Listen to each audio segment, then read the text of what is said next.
May baril ka ba? Yes, Your Honor. May service firearms po ako. Meron ka? Yes, Your Honor.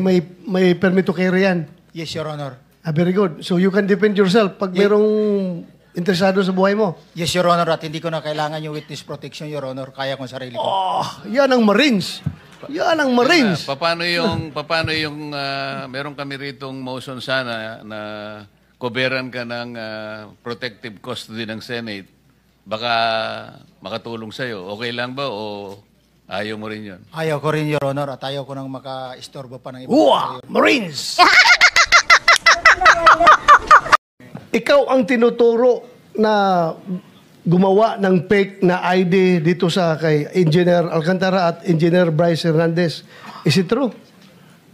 Bago ko po sagutin, magandang araw po sa inyo, Mr. Chair. Diretso na kasi maubos yung time ko. Sagot ka kaagad. Yan po ang kinakasumakaw ng loob, siyempre. Huwag ka lang umiyak. Huwag ka lang umiyak.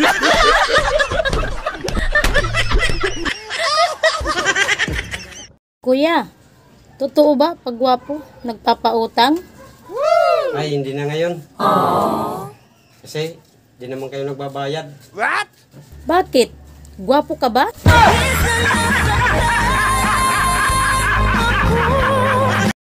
Ninong! Oh, bakit? Kailangan niyo po kasi pumunta sa school namin eh. Eh, bakit naman ako? Kailangan po sa si Ninong eh.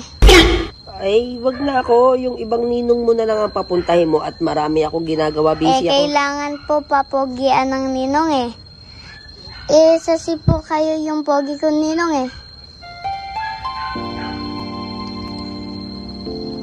Hindi nga, yun yung kailangan ng teacher mo sa school? Opo.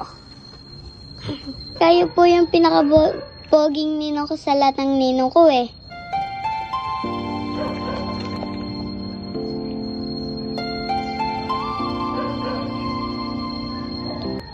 Ay, kailan ba yan? Bukas po. Asya, sige, pupunta ako bukas. Ngiti ka nga.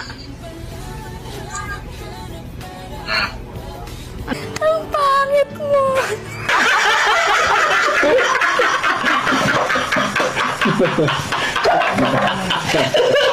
Alam mo yung kapugian mo, parang hangin. Kasi feel na feel mo, pero di naman namin nakikita. Saan ka pupunta?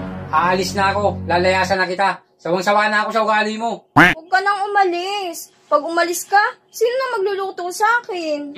E di magpa-deliver ka. Sino na maglalaban ng mga damit ko? Magpa-laundry ka. Aalis na ako. Pag umalis ka, wala na akong gwapong asawa.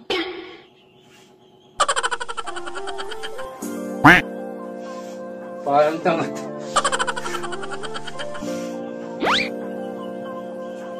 Hindi na nga, hindi na ako aalis.